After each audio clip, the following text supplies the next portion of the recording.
إنك أنت العزيز الحكيم۔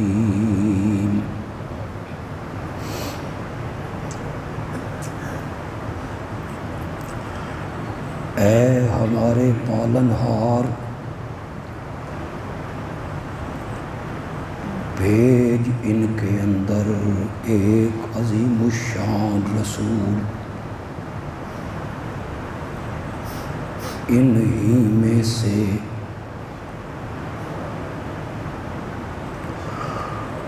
جو ان کے سامنے تیری آیتوں کی تلاوت کرے اور انہیں کتاب کی تعلیم دے اور حکمت کی باتیں بتائے،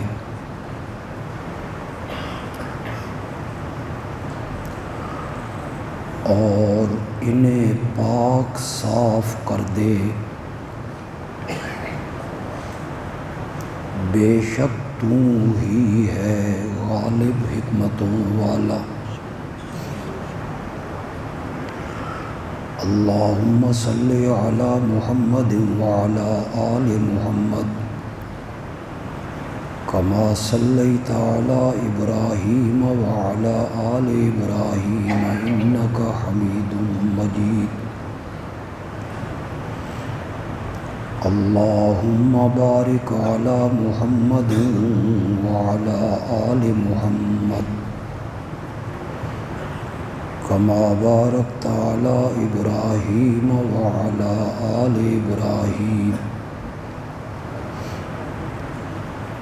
انک حمید مجید۔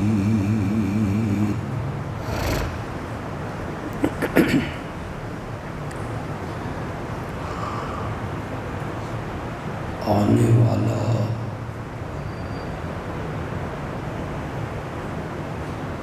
اسلامی مہینہ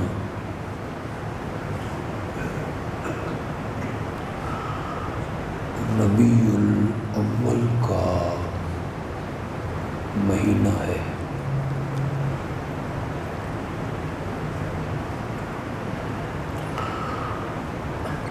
اس مہینے کو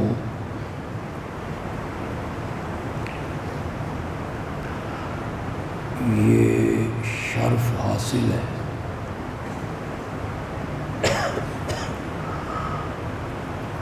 کہ امام الانبیاء خاتم النبیین رحمت للعالمین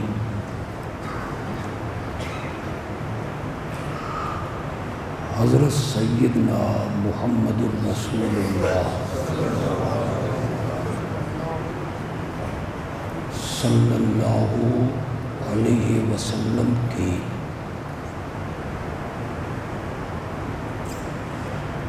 ولادت اور پیدائش اس مہینے میں ہوئی۔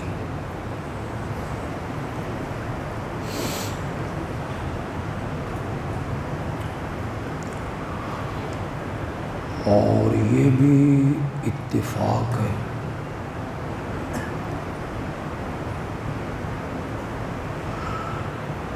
کہ جب آپ نے زندگی کی 63 بہاریں گزار لیں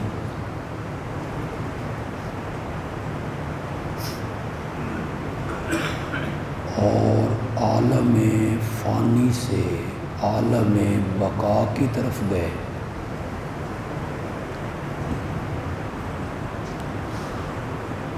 اس وقت بھی مہینہ ربیع الاول ہی کا تھا۔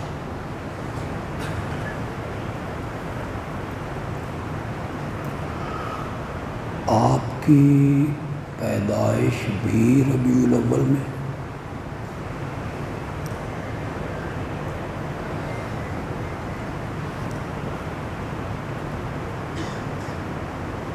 تاریخ کا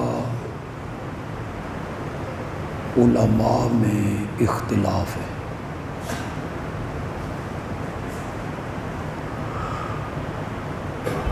مہینہ بھی طے ہے اور دن بھی طے ہے سوموار۔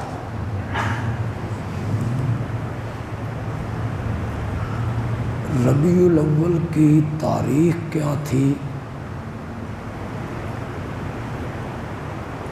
اس میں علماء کا اختلاف ہے۔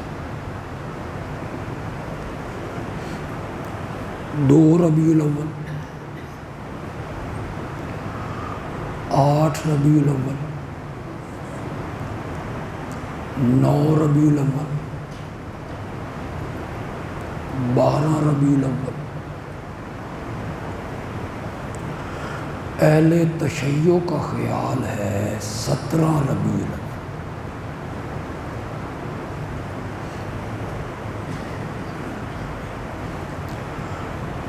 حضرت شیخ عبد القادر جیلانی رحمۃ اللہ علیہ نے بنیۃ الطالبین میں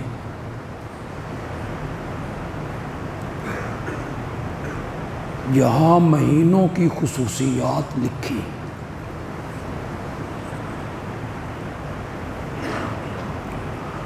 انہوں نے لکھا کہ آپ کی پیدائش 10 محرم کو،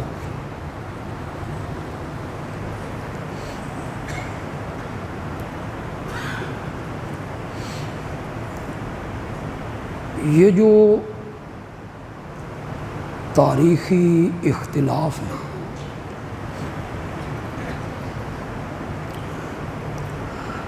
یہ کوئی کفر و اسلام کے اختلاف نہیں ہے۔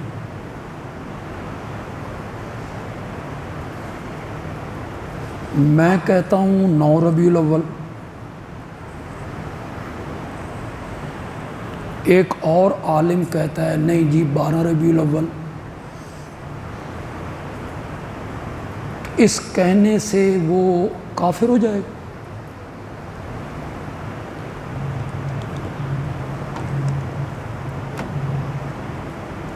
یہ کوئی ایسے اختلاف نہیں ہے جس سے بندہ گمراہ ہو جائے، کافر ہو جائے، بلکہ یہ علمی تحقیقی اختلاف ہوتے ہیں،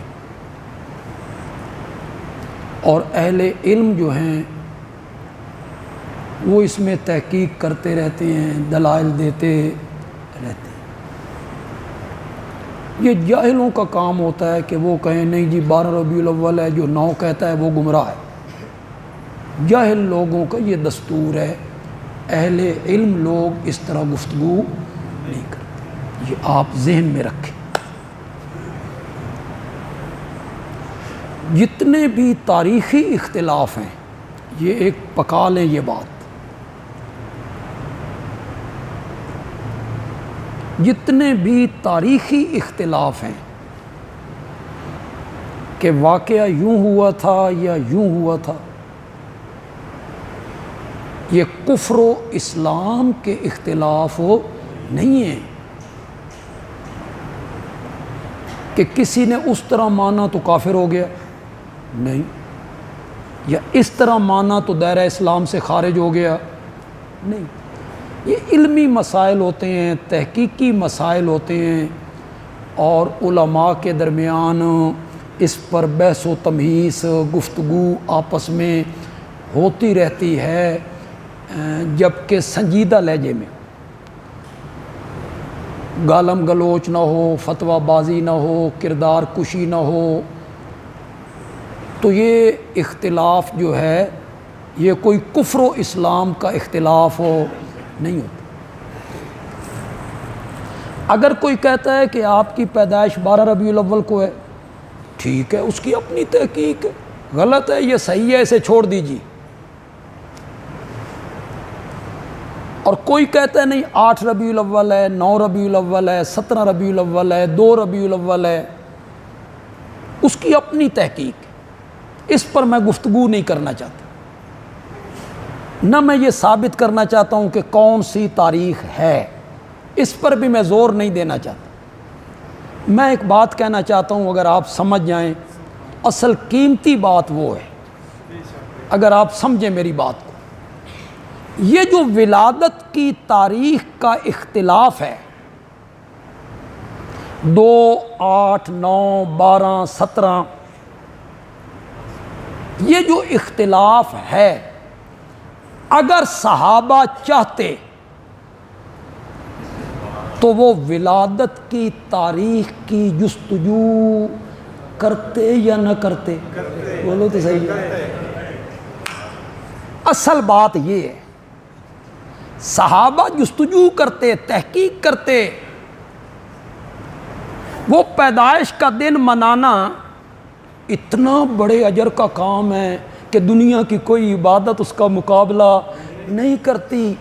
ولادت کا دن منانا اتنا ثواب اور نیکی کا کام جو ہے، تو پھر صحابہ کو اس دن اس تاریخ کی تحقیق کرنی چاہیے تھی کہ نہیں کرنی چاہیے تھی؟ لوگ موجود تھے، آپ کے چچا ابو طالب موجود نہیں تھے؟ کیوں بھائی نہیں تھے موجود؟ کوئی صحابی ان سے جا کے پوچھتا کہ جناب ذرا ہمیں بتائیے تو صحیح کہ ہمارے آقا دنیا میں تشریف لائے تو تاریخ کون سی تھی؟ پوچھ سکتے تھے کہ نہیں پوچھ سکتے؟ چلو یار اور کوئی نہ پوچھتا، حضرت سیدنا علی تو پوچھتے رضی اللہ تعالی، ان کے تو وہ والد ہیں نا۔ میرے نبی کی پھوپھی صفیہ زندہ ہیں، حضرت زبیر کی والدہ وہ زندہ ہیں، صحابہ چاہتے تو ان سے پوچھ سکتے تھے۔ میرے نبی کی والد اور والدہ کی لونڈی ام ایمن وہ بھی زندہ ہیں۔ آپ یہ سن کر حیران ہوں گے کہ مدینے سے واپسی پر جب آپ کی والدہ محترمہ حضرت آمنہ ننہال سے آپ کو ملوا کے واپس مکے کی طرف آ رہی تھیں، میرے نبی کی عمر 6 سال تھی، ام ایمن ساتھ تھیں، اور آپ کی والدہ محترمہ نے آپ کا ہاتھ ام ایمن کے ہاتھ میں دیا تھا کہ اسے دادا کے سپرد کر دینا۔ وہ ام ایمن بھی زندہ ہیں۔ صحابہ ان سے پوچھتے یا نہ پوچھتے؟ بولو تو صحیح۔ حضرت سیدنا علی ابن ابی طالب رضی اللہ تعالی عنہ کی والدہ محترمہ، ان کا نام بھی فاطمہ ہے، وہ بھی زندہ ہیں، میرے نبی کی چچی ہیں۔ صحابہ ان کے قریب جاتے، ان سے پوچھتے کہ آپ کس تاریخ کو پیدا ہوئے تھے، 9 کو، 8 کو، 12 کو، 2 کو، پوچھتے۔ چلو یار کوئی نہ بتاتا، نہ آپ کے چچا بتاتے، نہ پھوپھی جان بتاتی، نہ ام ایمن بتاتی، وہ بتاتی نہیں، لیکن اتنا ثبوت تو ہونا چاہیے کہ کسی صحابی نے ان سے جا کر دریافت کیا ہو، جستجو کی ہو۔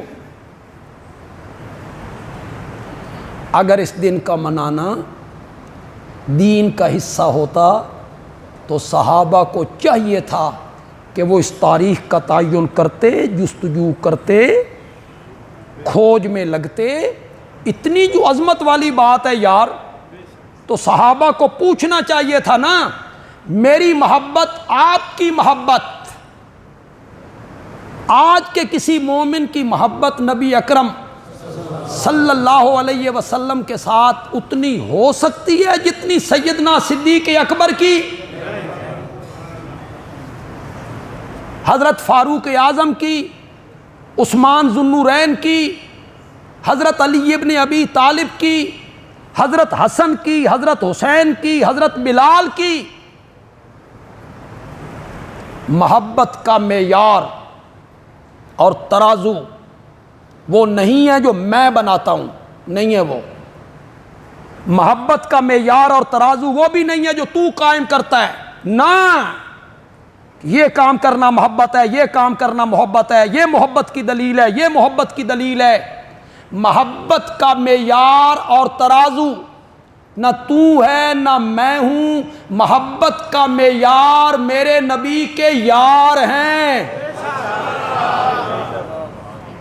وہ ہے محبت کا ترازو، وہ بتائیں گے محبت کیا ہوتی ہے۔ یہ تو ابتدا میں تمہیداً یوں ہی بات آ گئی۔ ربیع الاول کی اس مہینے کی نسبت سے میں عظمت مصطفیٰ کا مضمون شروع کرنا چاہتا ہوں۔ کہو صلی اللہ علیہ وسلم۔ چونکہ قرآن کا طالب علم ہوں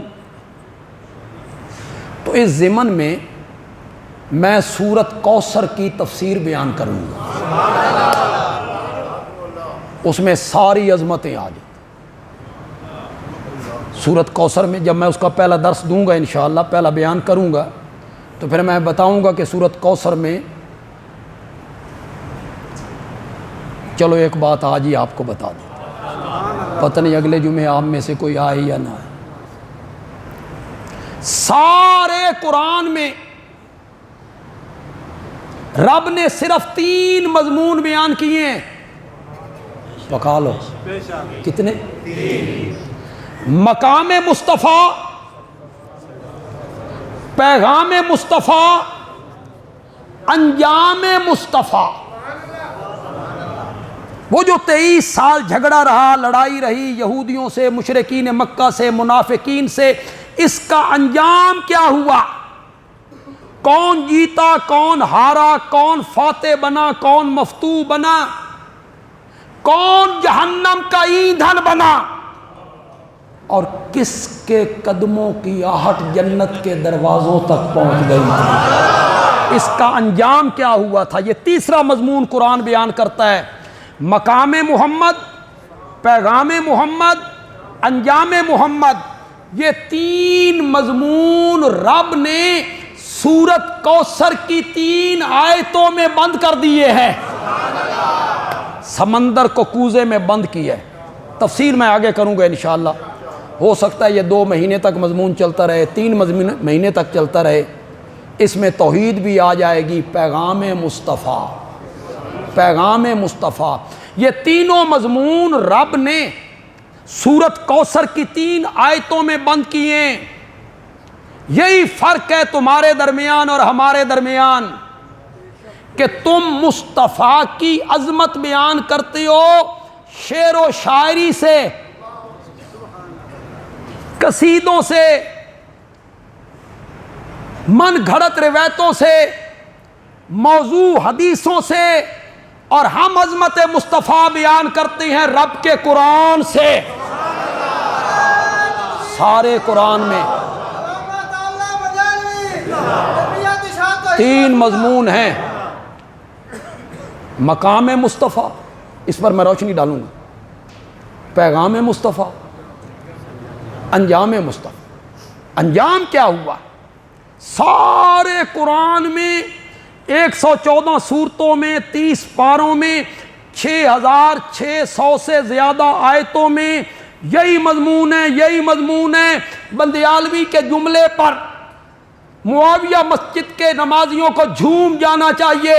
بندیالوی کہتا ہے پورے قرآن میں سوائے محبت کے ہے ہی کوئی نہیں، ذکر ہی میرے نبی کا ہوتا ہے۔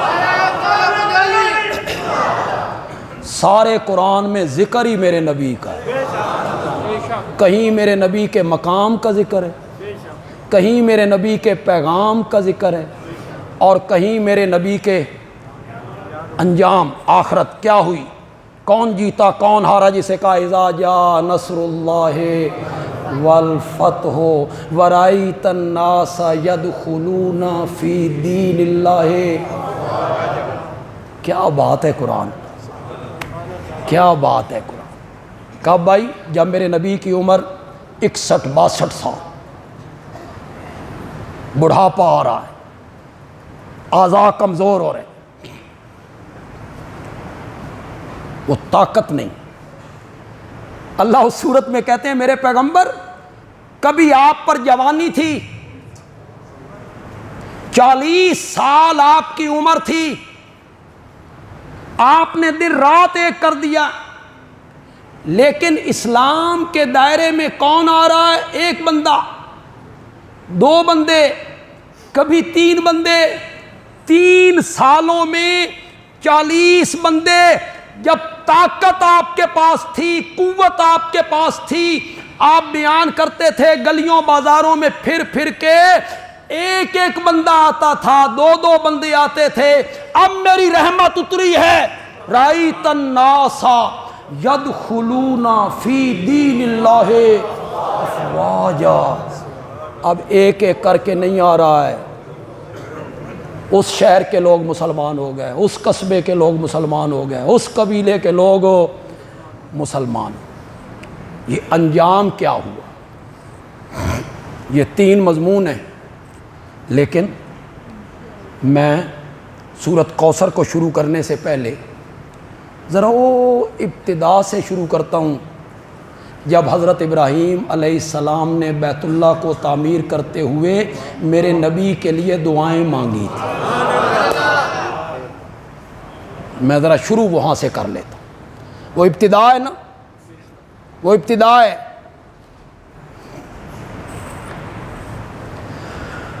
میرے آقا جب دنیا میں آئے نا، تشریف لے آئے، لوگوں نے میرے آقا کا حسن دیکھا،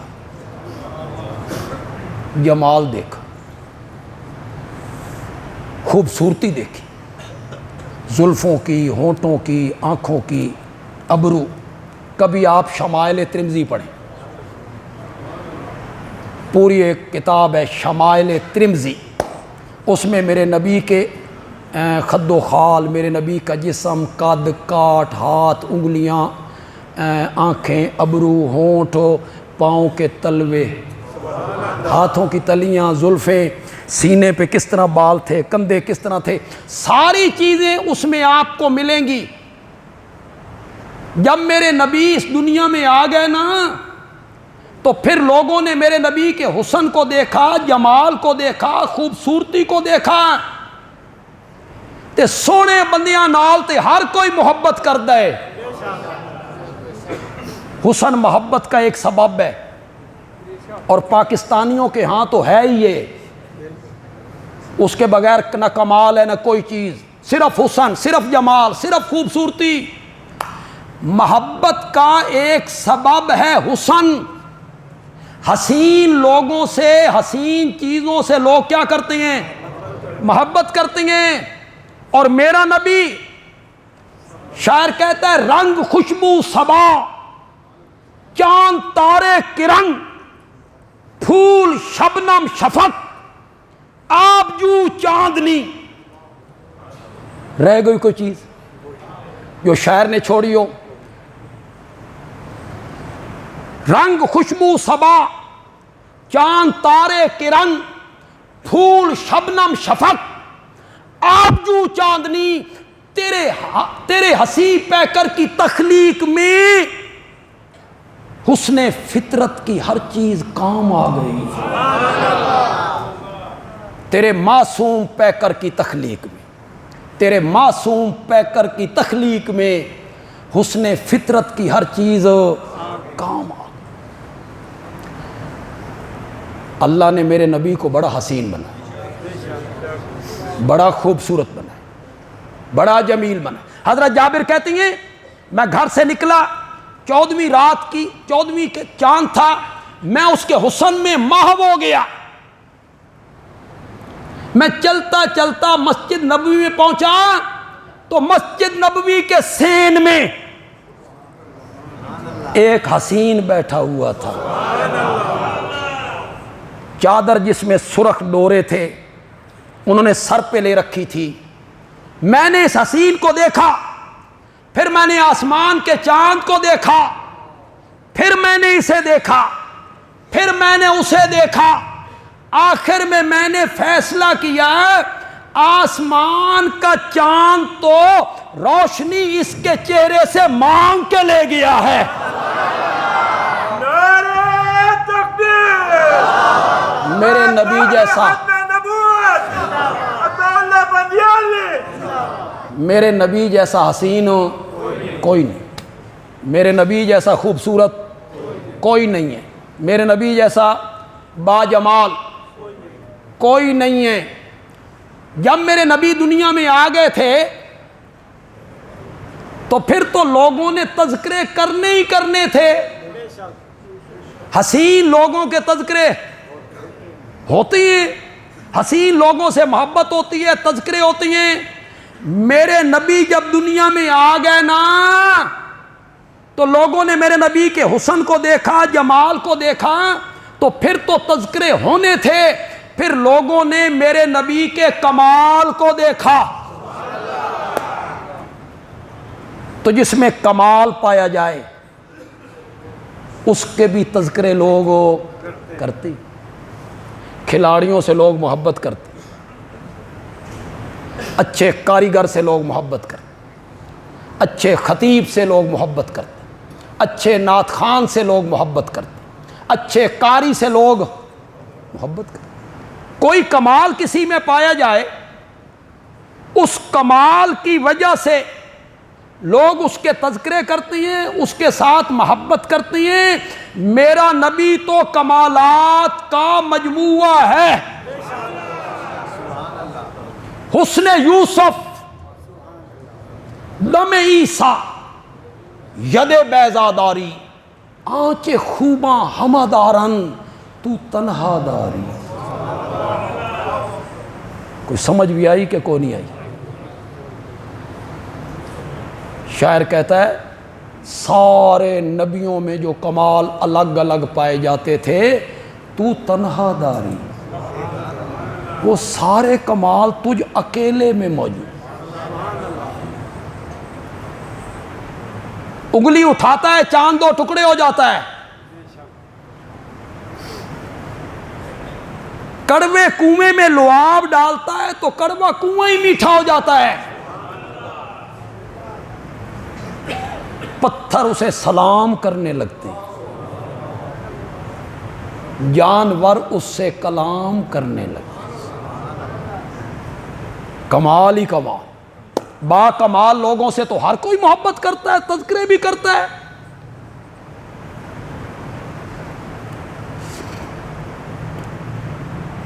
وہ جو میرے نبی نے ہجرت فرمائی اور اسی رستے پہ فرمائی، جس رستے پہ آج موٹر وے ہے مکے سے مدینے، پہلے راستہ اور تھا بدر والا، مکے سے مدینہ جانا ہوتا تو بدر کے راستے سے جاتے، وہ پرانا راستہ ہے۔ اب یہ نیا موٹر وے یہ عین اس رستے پہ بنائی گئی جس رستے پہ میرے نبی نے ہجرت فرمائی۔ بڑا دل تھا کہ کبھی بسوں کے محتاج نہ ہوتے یا ٹیکسیوں کے محتاج نہ ہوتے تو راستے میں ام معبد کے گھر کو بھی دیکھ کے جو اس سڑک کے کچھ فاصلے پر تھا، اور میرے آقا اس کی جھونپڑی میں تشریف لے گئے۔ اگرچہ کچھ لوگوں نے اس کا انکار بھی کیا ہے، میں جانتا ہوں کہ یہ کوئی مستند بات نہیں ہے، کیا ہے کچھ لوگوں نے انکار، لیکن اکثر سیرت کی کتابیں، تاریخ کی کتابوں میں اسے نقل کیا۔ زاد راہ ختم ہو گیا، نہ کھجوریں ہیں نہ پانی ہے، کیا کریں؟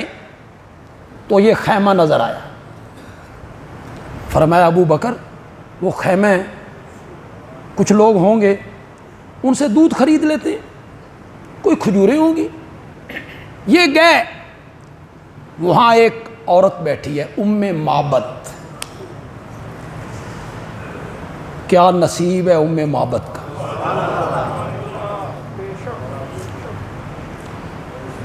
بھوکے ہیں، طلب ہے کھانے کی، کوئی چیز ہے آپ کے پاس، ویسے دے دیں یا بیچ دیں۔ ام معبد نے میرے نبی کو دیکھا، کہا ایسا مہمان تو زندگی میں نے کبھی نہیں دیکھا،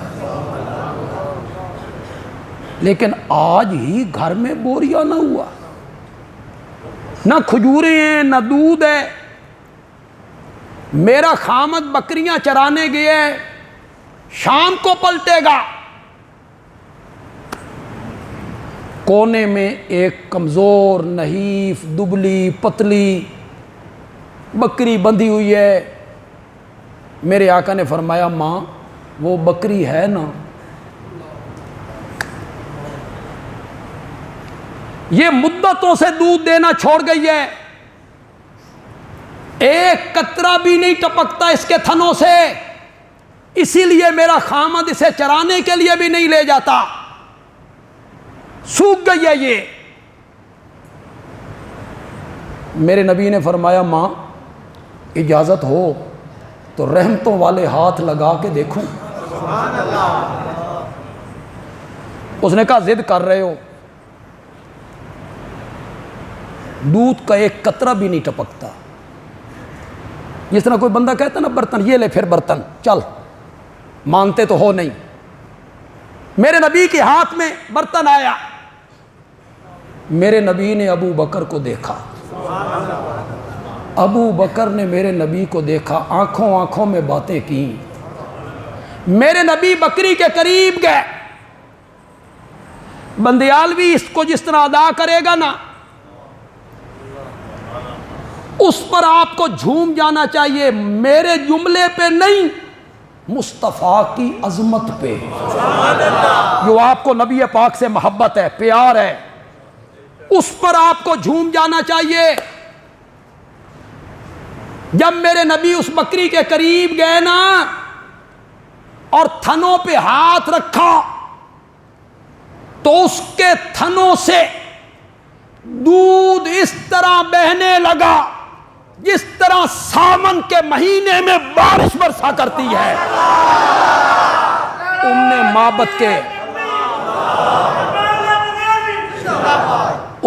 معبد کے گھر کے برتن بھر گئے. با کمال لوگوں سے تو ہر کوئی محبت کرتا ہے، کمال دیکھ کے تو ہر کوئی تذکرے کرتا رہتا ہے. جب شام کو ابو معبد آئے، خیمے میں داخل ہوئے، بھینی بھینی سی خوشبوئیں محسوس ہوئیں. میرے نبی جہاں سے گزرا کرتے تھے خوشبوئیں چھوڑ کے جایا کرتے تھے. صحابہ کہتے ہیں کبھی ہم ڈھونڈنے کے لیے نکلیں نا تو ہم پوچھتے نہیں تھے کسی سے، خوشبوئیں خود بتاتی تھی کہ محمد ادھر سے گزر کے گیا ہے صلی اللہ علیہ وسلم. برتن دیکھے دودھ کے بھرے ہوئے، بھینی بھینی سی خوشبوئیں، کون آیا تھا؟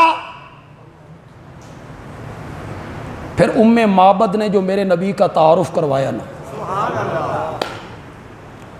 میں نے خطبات بندیالوی کی جو دوسری جلد ہے نا اس میں اس واقعہ کو نقل کر کے جتنا مجھ سے زور لگتا تھا نا اردو ادب کا، میں نے اس کے مطابق ترجمہ کرنے کی کوشش کی ہے، لیکن کتھے اردو تے،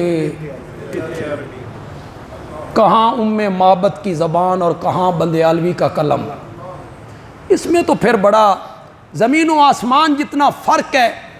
ام معبد نے کہا وہ جو ہمارے پاس آیا تھا نا اس کے ہونٹ ایسے تھے، آنکھیں ایسی تھی، ابرو ایسے تھے، قد کاٹ ایسا تھا، خاموش ہوتا تھا تو لگتا تھا دنیا تھم گئی ہے، بولتا تھا تو موتی بکھیرتا تھا. یہ تعارف کرواتے کرواتے کرواتے کرواتے آخر میں کہتے ہیں وہ جو ہمارے گھر آیا تھا نا وسیم کسیم، وہ ایسا تھا اسے جتنی بار دیکھو اتنی بار ہی خوبصورت نظر آئے. سمجھ کے سبحان اللہ کیجیے. اسے جتنی بار دیکھو، اسے جتنی بار دیکھو اتنی بار ہی خوبصورت نظر آئے. عاشق مزاج لوگ جو ہیں وہ اچھی طرح جانتے ہیں، کوئی بہت ہی خوبصورت چیز ہو، حسن و جمال کا پیکر، اسے 1 مرتبہ دیکھو، 2 مرتبہ، 3 مرتبہ، 4 مرتبہ، 5 مرتبہ، 10 مرتبہ، 12 مرتبہ، پھر وہ حاصل ہو جائے، پھر دیکھنے کو دل نہیں، 3 4 5 دفعہ دیکھنے بعد کہتا ہے دفع کرو دفع کرو۔ اور معبد کہتی ہے جو ہمارے گھر میں مہمان بن کے آیا تھا نا، اسے جتنی بار دیکھو اتنی بار ہی خوبصورت نظر آئے، اور اسے جس طرف سے دیکھو اس طرف سے ہی خوبصورت نظر آئے۔ کیا بات ہے معبد کی، جس طرف کا کیا مطلب ہے؟ کوئی بندہ اپنے محبوب کا تعارف کرواتا ہے، میرے محبوب کی آنکھیں بڑی خوبصورت ہے، اس کا مطلب یہ ہے جتنی آنکھیں خوبصورت ہیں ہونٹ اتنے خوبصورت نہیں ہیں۔ دوسرا بندہ کہتا ہے میرے محبوب کے ہونٹ بڑے خوبصورت ہیں، اس کا مطلب یہ ہوا جتنے ہونٹ خوبصورت ہیں اتنی آنکھیں خوبصورت نہیں ہیں۔ معبد کہتی ہے جو مہمان ہمارے گھر میں آیا تھا اس کو جس طرف سے دیکھو اس طرف سے ہی خوبصورت نظر آئے، اس کی آنکھیں بھی خوبصورت، اس کے ابرو بھی خوبصورت، اس کی چال ڈھال بھی خوبصورت، اس کے خد و خال بھی خوبصورت۔ جب میرے نبی دنیا میں آ گئے، آپ کہیں گے یہ میں نے لمبی تمہید کیوں شروع کی، یہ بات میں نے کیوں بیان کی، اس کا نتیجہ نکالوں گا تو آپ کو بڑا لطف آئے گا۔ جب میرے نبی دنیا میں آ گئے، لوگوں نے جمال دیکھا، کمال دیکھا، حسن دیکھا، وصف دیکھا، اوصاف دیکھے، شرف دیکھا، خوبیاں دیکھی، کمالات دیکھے، پھر تو تذکرے ہونے ہی تھے، لیکن میرا نبی اتنا عظیم ہے، سبحان اللہ، میرا نبی اتنا عظیم ہے، ابھی میرا نبی دنیا میں نہیں آیا، میرے نبی کا والد بھی نہیں آیا، میرے نبی کا دادا بھی نہیں آیا، میرے نبی کا پردادا بھی نہیں آیا، میرے نبی کے تذکرے اس وقت بھی ہوا کرتے تھے کبھی ابراہیم کی دعاؤں میں اور کبھی عیسیٰ کی بشارتوں میں، وَمُبَشِّرًا بِرَسُولٍ يَأْتِي مِن بَعْدِي اسمہ احمد، میں خوشخبری دینے والا ہوں ایک نبی کی، رسول کی جو میرے بعد آئے گا، اسمہ احمد، میں ابراہیم کی دعا کا نتیجہ ہوں، میں حضرت عیسیٰ کی بشارتوں کا نتیجہ ہوں، میرے نبی کے تذکرے اس وقت بھی ہوا کرتے تھے تورات میں، انجیل میں، اور میرے نبی تو اپنی جگہ پہ رہے۔ سورۃ فتح 26واں پارہ آخری رکوع، اللہ میرے نبی کے یاروں کے تذکرے کرتا ہے، والذین معہ اشداء علی الکفار رحماء بینہم تراہم رکعا سجدا، میرے پیغمبر تو انہیں دیکھتا ہے کبھی رکوع میں ہیں کبھی سجدوں میں ہیں، یبتغون، یہ تلاش کرتے ہیں رب کی رضا، رب کا فضل، تراہم رکعا سجدا یبتغون فضلا من اللہ ورضوانا۔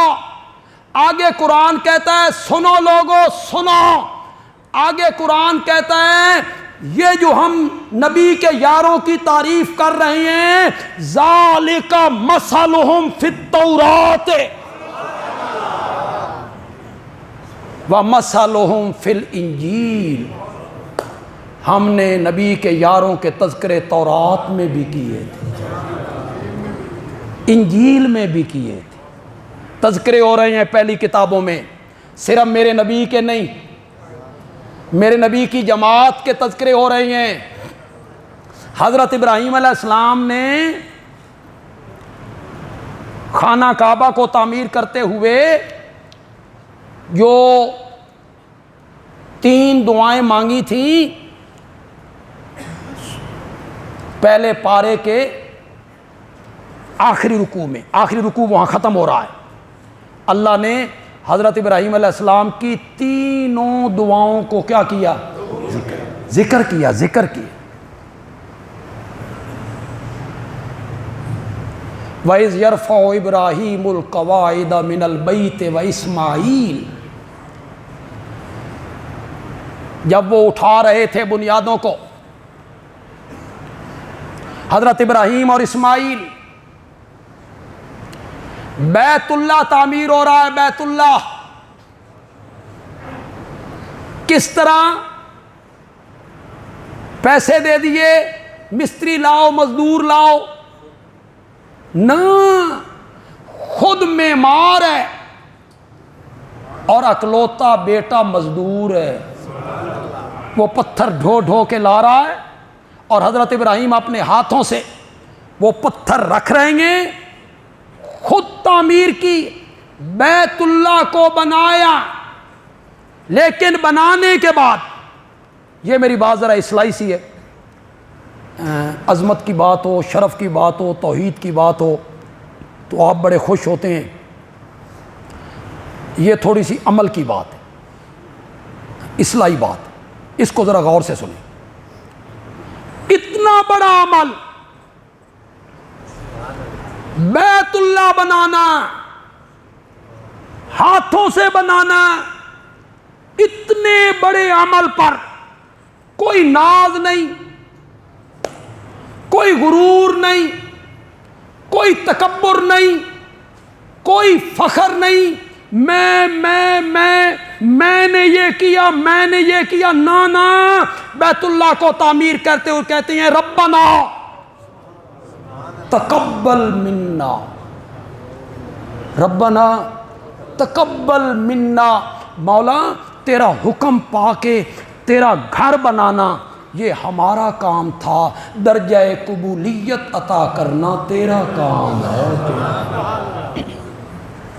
کیا سبق ملا؟ میں مسجد بنائی، میں نے اتنی لڑکیوں کی شادیاں کرو، غریب لڑکی، میں نے اسپتال بنائے، مدرسہ بنائے، فلاں غریب کو اتنا خرچہ دیا، میں نہ،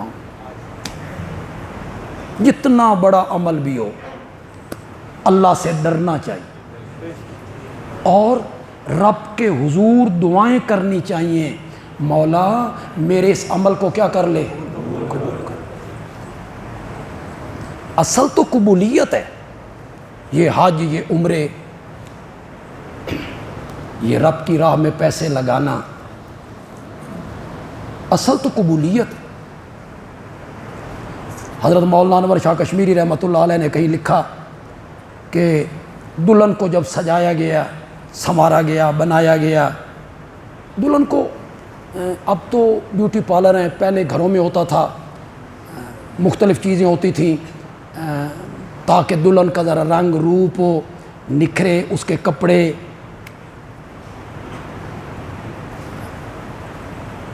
تو دلہن نے کہا اس رنگ و روپ سے اور ان کپڑوں سے کیا ہوتا ہے، بات تو تب بنے گی جب جس کے گھر جا رہی ہوں وہ مجھے پسند کر، دولہے کی نظروں میں جج جاؤں۔ اصل چیز تو یہ ہے، عمل وہی بہتر ہے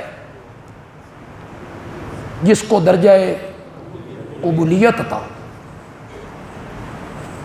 کبھی اپنے اعمال پہ غرور نہیں کر، تکبر نہیں کر، فخر نہیں کر، میں چھوڑ دو یار، نیکی کے کام کرو، اللہ کی راہ میں لگاؤ پیسہ، غریبوں پر، مسکینوں پر، یتیموں پر، برادری کے غریب لوگوں پر، ہمسایوں پر لگاؤ پیسہ، لیکن رب سے رو رو کے دعا کرنی ہے کہ یا اللہ تو میرے اس عمل کو کیا کر لے۔ آگے کہتے ہیں انکا انت السمیع العلیم، ایک دفعہ پڑھو یار،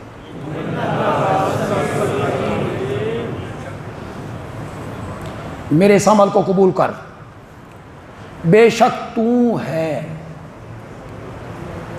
ہر ایک کی دعاؤں کو سننے والا، اور تو ہے ہر ایک کے حالات کو جاننے والا۔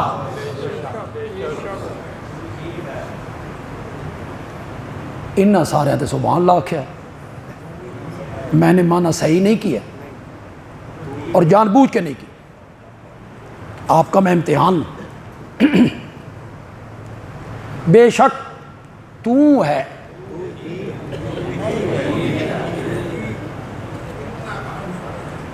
ان حرف تحقیق، انت ضمیر فصل، خبر معرفہ السمیع،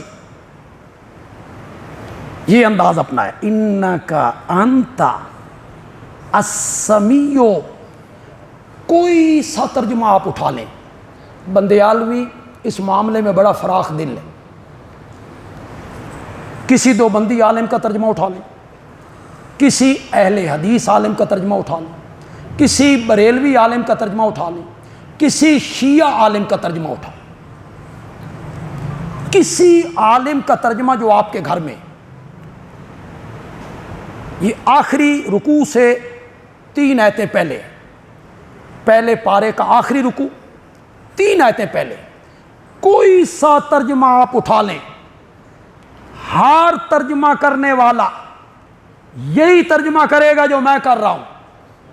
یہ نہیں ہے کہ دیوبندی اور کرے گا، بریلوی اور کرے گا، شیعہ اور، نہ، ہر عالم یہی ترجمہ کرے گا، بنتا ہی یہی ہے، گرامر کے لحاظ سے ترجمہ یہی بنتا ہے، بے شک تو ہی ہے۔ جائیے اٹھائیے ترجمہ، بے شک تو ہی ہے السمیع، ہر ایک کی پکار ندا کو سننے والا، العلیم، ہر ایک کے حالات کو جاننے والا، تو ہی ہے۔ اب مجھے بتا دیجئے، کوئی ضد نہیں، اناد نہیں، حسد نہیں، ہٹ دھرمی نہیں، کچھ بھی نہیں، دھڑے بندی نہیں، وہ جو میں نے پہلا ترجمہ کیا، بے شک تو ہے پکاروں کو سننے والا، اور یہ ترجمہ کیا تو ہی ہے پکاروں کو سننے والا، ان دونوں ترجمے چ کوئی ایڈا فرق کوئی نہیں، اے 19 دا جی۔ حضرت ابراہیم علیہ السلام نے انداز اپنایا، تو ہی ہے، تو ہی ہے، یہ حسر ہے، حسر، تو ہی ہے، اس کا مطلب یہ ہے تیرے سوا غائبانہ پکاریں سننے والا، یہ غائبانہ کا لفظ ذہن میں رکھیں، ورنہ علماء آپ کو دھوکہ دے دیں گے، علماء کہیں گے اسی بھی تے سن دیں، ہم بھی تو سن رہے ہیں، دھوکہ دیں گے آپ کو، وائرلیس کے ذریعے، موبائل کے ذریعے جدے کی بات ہم سنتے ہیں سرگودا میں، تمہیں دھوکہ دیں گے، ہم بھی سن رہے ہیں، بندہ جدے میں بیٹھا ہوا ہے، وہاں سے بول رہا ہے میں سرگودا میں ہوں، سن رہا ہوں، اور میرے بھائی یہ غائبانہ پکار ہے، غائبانہ، غائبانہ پکار کا ایک مطلب یہ ہے جس کو میں پکار رہا ہوں میں اسے نہیں دیکھ رہا اور وہ مجھے، ایک معنی غائبانہ کا یہ ہے، دوسرا معنی غائبانہ کا یہ ہے بغیر اسباب کے، وسائل کے، مشینری کے، ذرائع کے، وہ ہر جگہ سے میری پکار کو سنتا ہے۔ یہ صفت کس کی ہے؟ میں سرگودا میں ہوں، میرے پیر صاحب میرے مرشد کراچی میں زندہ ہے، زندہ بیٹھے ہیں وہ کراچی میں، میں نے موبائل اٹھایا، میں نے پیر صاحب کا نمبر ملایا، نمبر ملا کے میں نے کہا پیر جی میں بیمار ہوں، میرے واسطے دعا کرو، جائز کہ ناجائز؟ کس کے ذریعے بات ہو رہی ہے؟ مشینری کے ذریعے، شعاؤں کے ذریعے۔ اب درمیان میں موبائل کوئی نہیں، میں سرگودا میں بیٹھ کے کراچی میں بیٹھے ہوئے پیر صاحب کو، پیر جی میں بیمار ہوں میرے واسطے دعا کرو۔ عقیدہ میرا یہ ہے کہ بغیر اسباب وسائل ذرائع کے وہ پیر صاحب میری بات کو سن رہے ہیں، اے جائز کے ناجائز؟ تسی مردیاں دی گلاں کر دے ہو، اتنے زندہ پیر کراچی میں بیٹھا ہے، بغیر اسباب کے، بغیر ذرائع کے، بغیر موبائل کے، بغیر فون کے، بغیر وائرلیس کے وہ میری بات کو سنو نہیں سکتا۔ تو یہ جو پکار ہے نا غائبانہ ہے، غائبانہ، بے شک تو ہی ہے، بے شک تو ہی ہے ہر ایک کی پکار کو سننے والا، اور تو ہی ہے ہر ایک کے حالات کو جاننے۔ قرآن بھرا پڑا ہے، میں دور کیوں جاؤں؟ نئے لوگ کوئی آئے ہوں، دوسرے مسلک کے ہمارے بھائی ہوں، عزیز ہوں، کسی ساتھی کے ساتھ آ گئے ہوں، یا میرا فیس بک، یوٹیوب، اس پر وہ تقریر ان تک پہنچے، بند علوی کہتا ہے آفیشل کے ذریعے،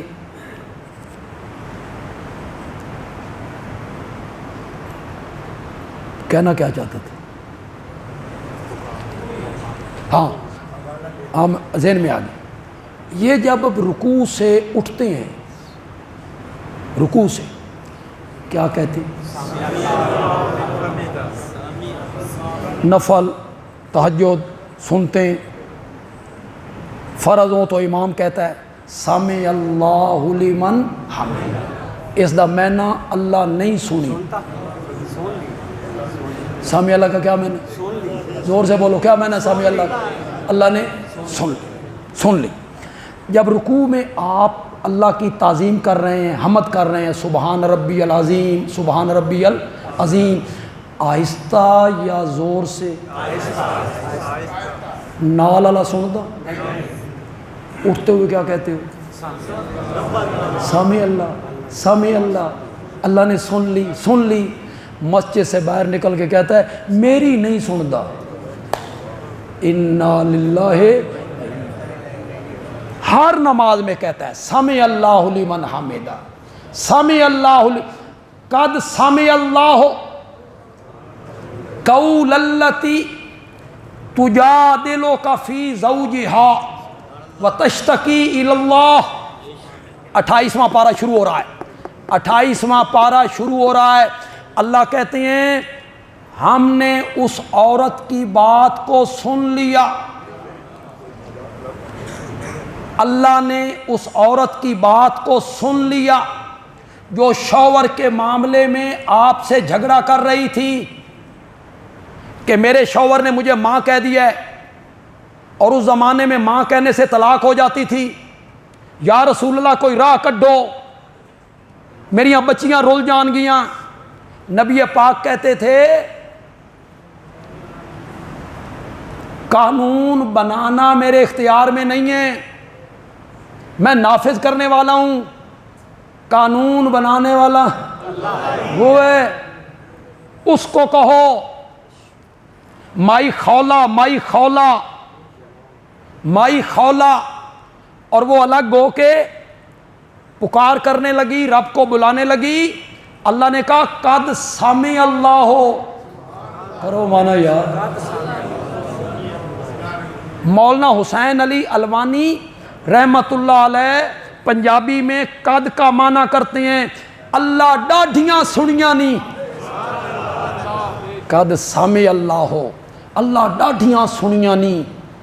اس عورت کی باتیں جو خاوند کے معاملے میں تو اس سے جھگڑا کر رہی تھی، وَتَشْتَكِي إِلَى اللَّهِ، اور پھر اس نے شکایت پیش کر دی کس کے آگے؟ اللہ نے فرمایا ہم نے پہلا قانون اس کے لیے بدل کے رکھ دیا ہے۔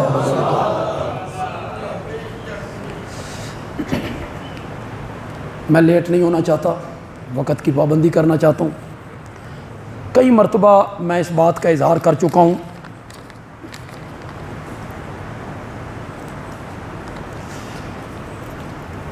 یہ جو فیصل آباد میں سائبر کرائم نے مجھ پر کیس کیا، یہ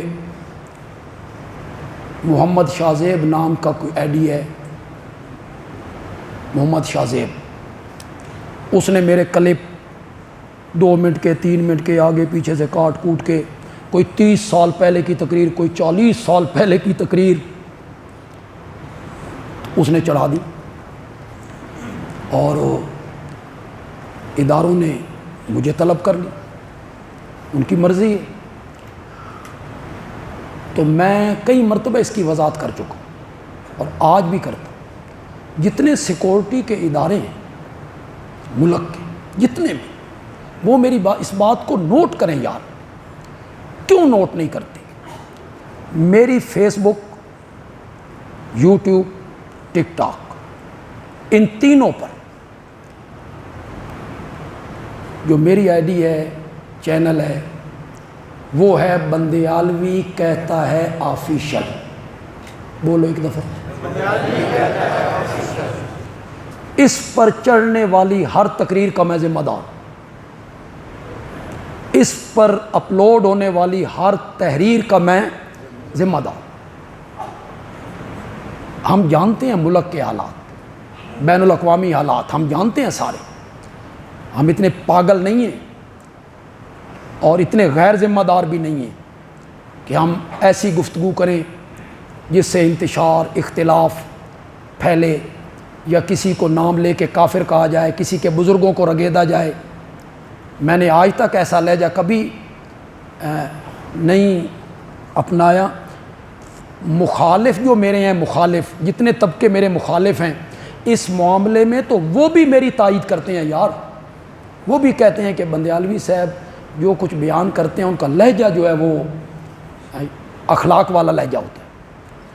اس پر میں ذمہ دار ہوں۔ اس کے علاوہ جتنے ٹک ٹاک، یوٹیوب، فیس بک ویوز لینے کے لیے وہ تھمبنیل لگاتے ہیں چوندے چوندے ہیں، جس میں تھوڑا سا ابھار ہو تو وہ لگا دیتے ہیں ویوز لینے کے لیے، غیر ذمہ دار لوگ ہوتے ہیں، وہ معاشرے کے ذمہ دار لوگ نہیں ہیں، وہ غیر ذمہ دار لوگ ہیں، پتہ نہیں کون بلائیں ہیں وہ۔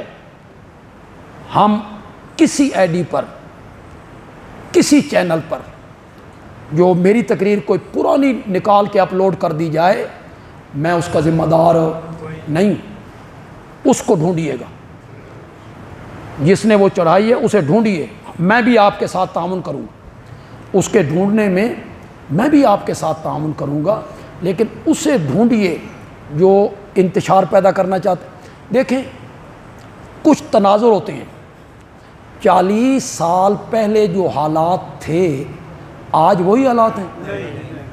اس وقت کی جو تقریریں ہوتی تھی اس تناظر میں ہوتی تھی، آج وہ نہیں ہے۔ وہ اس ماحول میں سجتی تھیں، جچتی رہتی تھیں، ماحول ہی ایسا تھا۔ آج وہ ماحول نہیں ہے۔ وہ پاگل وہ تقریر اس ماحول میں کی ہوئی آج نشر کر دیتے ہیں، بے عقل لوگ، پاگل لوگ، شرارت مقصود ہوتی ہے یا ویوز لینے مقصود ہوتے ہیں، جو بھی ان کا مقصود ہوتا ہے وہ اپلوڈ کر دیتے ہیں، تو ہم ان کے ذمہ دار نہیں ہیں۔ گزشتہ دنوں میری مولانا فضل الرحمان صاحب سے ملاقات ہوئی، اور یہ ملاقات تقریباً 2 گھنٹے پر محیط تھی، جس میں تمام پہلوؤں پر مسلکی، سیاسی، بین الاقوامی، اسلام آباد کا جو ماحول ہے، مسجد کا گرنا، ان تمام امور پر ان سے بات ہوئی، اور بڑے خوشگوار ماحول میں ہماری یہ گفتگو تقریباً 2 سوا 2 گھنٹے جاری رہی۔ آپ نے اس کی تصویریں فیس بک پر آپ نے دیکھی ہوں گی۔ اللہ تعالیٰ جو علماء ہیں اللہ ان میں اتفاق پیدا کرے، اتحاد پیدا کرے۔ اختلاف رائے کوئی بری چیز نہیں ہوتی، مسلک کا جو اختلاف ہے یہ کبھی ختم نہیں ہوگا، لیکن اسے اختلاف کی حد تک رکھیں نا، آگے نہ بڑھیں، گالم گلوچ نہ کریں، کردار کشی نہ کریں، فتویٰ بازی نہ کریں، اس اختلاف کو اختلاف کی حد تک رکھیں۔ جس طرح آج میں نے بیان کیا ہے کہ غائبانہ پکاریں سننے والا اللہ کے سوا کوئی نہیں، کوئی نہیں ہے اللہ کے سوا جو آپ کی غائبانہ پکاریں سنتا ہو۔ غائبانہ پکارے سننے والی ذات ہے تو وہ صرف کس کی ذات ہے۔ اللہ تعالیٰ عمل کی توفیق عطا فرمائیں۔